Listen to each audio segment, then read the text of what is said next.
Good morning. It's Friday, and I know that y'all are probably not following along with the days of the week with my little timeline here, but it's Friday, and that means a lot to me because it's been a long work week.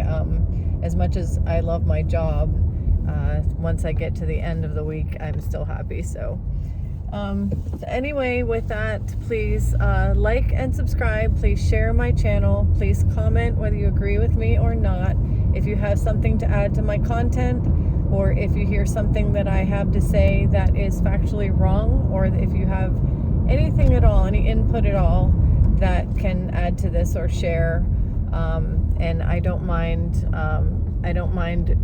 anybody disagreeing with the things that I post.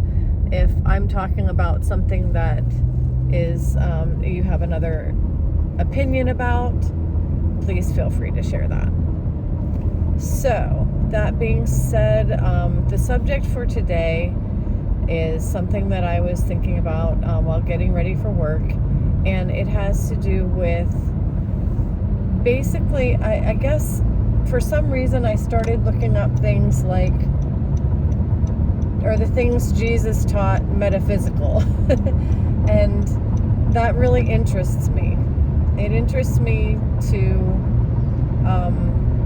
get into, Jesus of course was talking about spiritual things, and since we don't really know the science 100%, we don't have the science of the spirit answered. We have certain quantum theories, and we have, the ability to find what's inside a quark to a certain extent.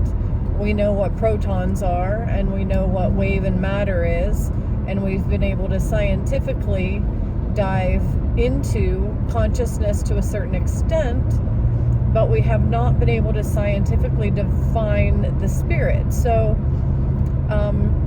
where the line gets drawn between science and spirit is basically where a quark cannot be explained fully, and where the division there is between science and metaphysics. And I find that fascinating because Jesus spoke in parables. He spoke about spiritual things. He spoke about things that can be proven in science, and he also spoke about things that are beyond our science. And that's where, when we say we put faith, we have faith in the Bible, we have faith in the things Jesus taught, and it requires faith to take that leap. I believe that leap is a leap between what we can prove in the physical realm. The leap is between our science and, the metaphysical, or, the unexplained, or, just all the answers. There are answers that we don't have, and that's where the leap of faith comes in. And for me, taking a leap of faith, I didn't have to have everything proven to me to trust that my life is going to be good as long as I do the things that Jesus taught.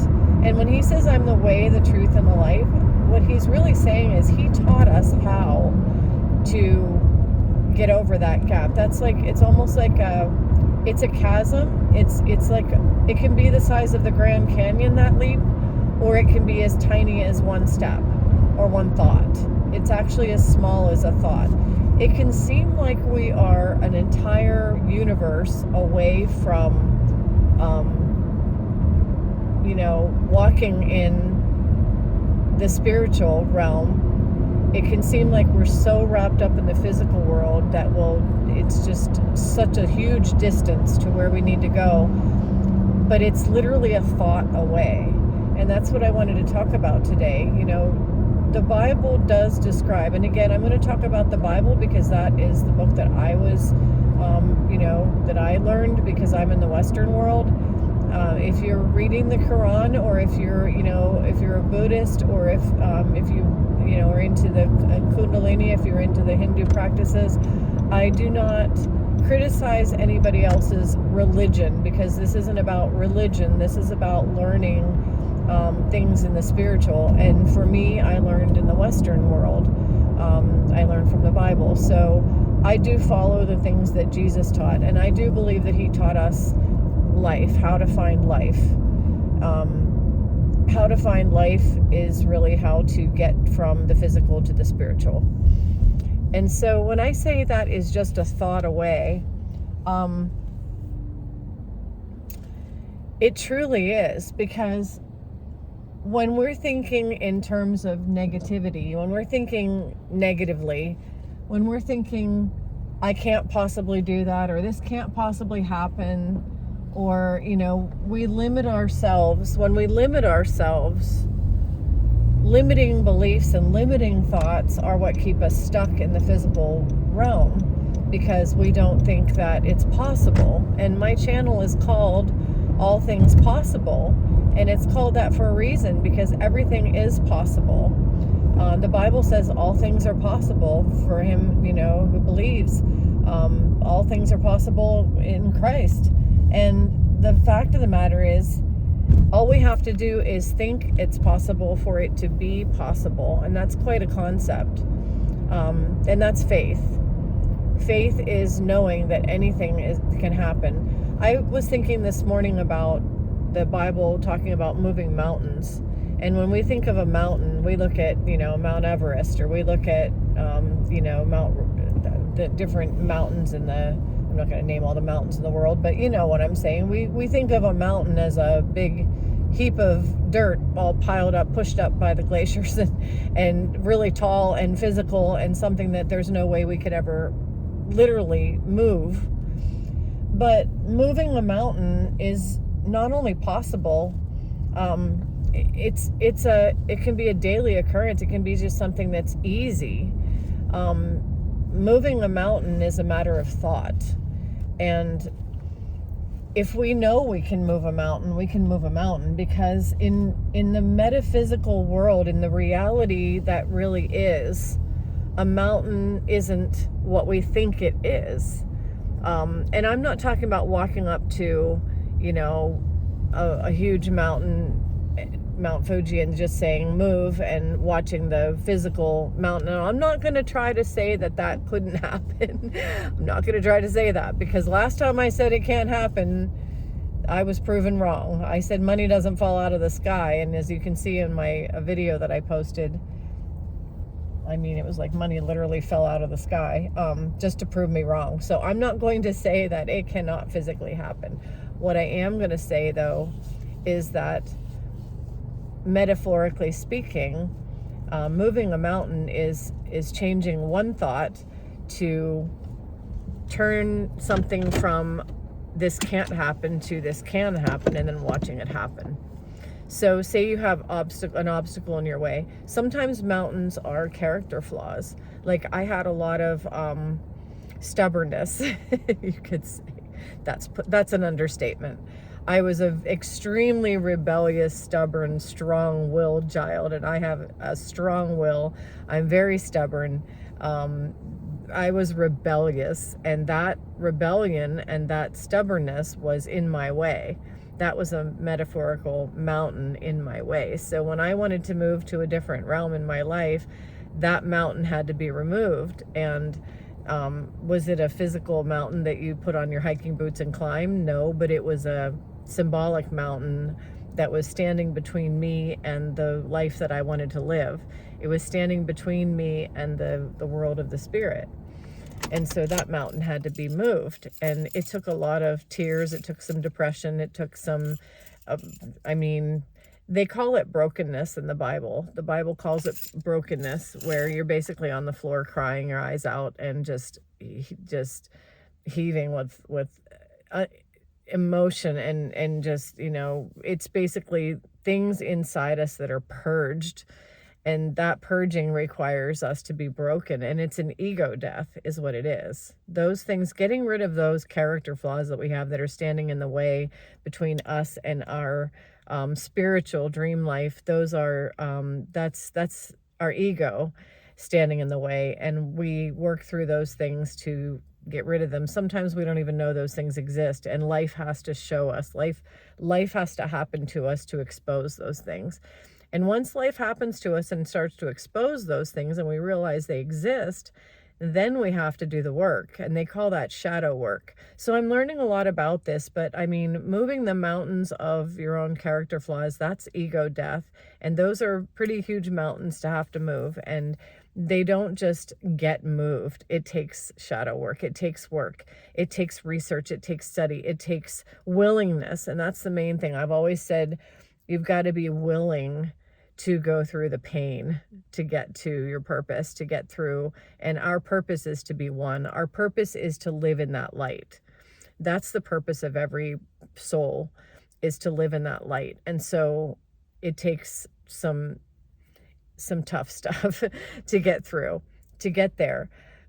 But as far as physically moving mountains, it's not impossible. It's not impossible to physically change your surroundings, to change your environment, to move something out of your way. If you see an insurmountable, barrier to your happiness, it can be moved. And those things can be moved with thoughts of faith, with thoughts of I can, with thoughts of who am I?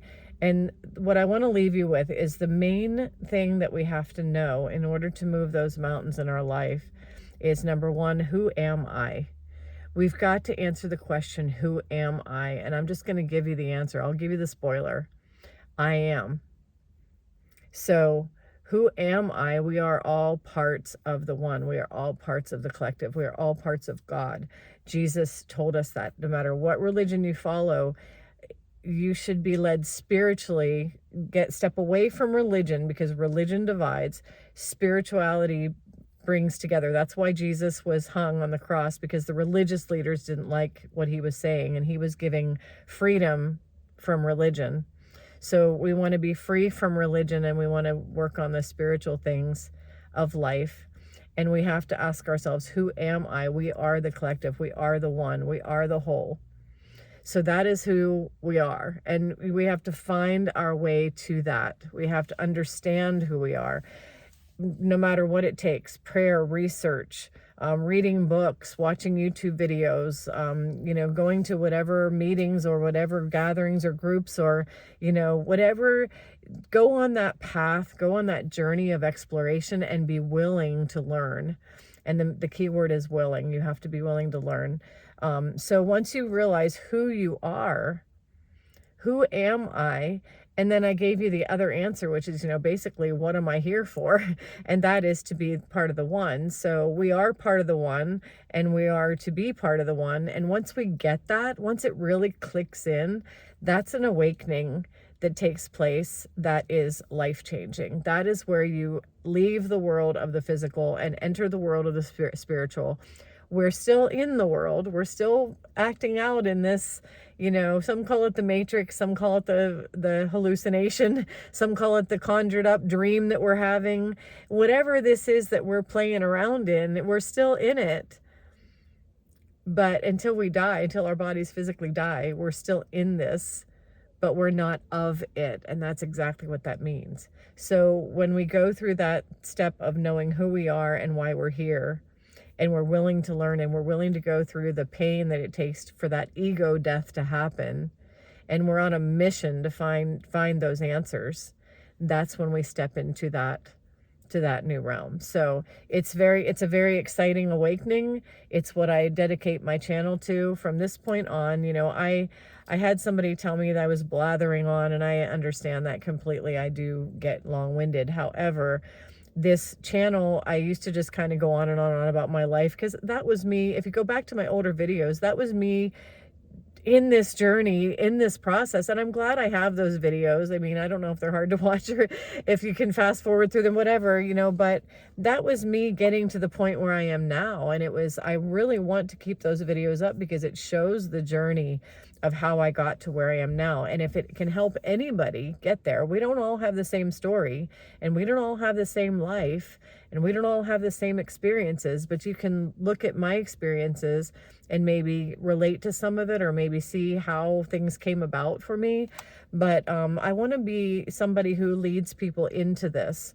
And the rest of my channel, you know, I've been saying this for a while, I am dedicated now to helping people get into that awakening and to stay in the awakening and to live and learn and experience within the awakening. And I call it the awakening. It is that, you know, entering into that other realm, the spiritual realm. So anyway, that is what I wanted to share today. I'm at 15 minutes. I'm ready to go into the office now. So I hope you're all having a great day, and I will see you next time.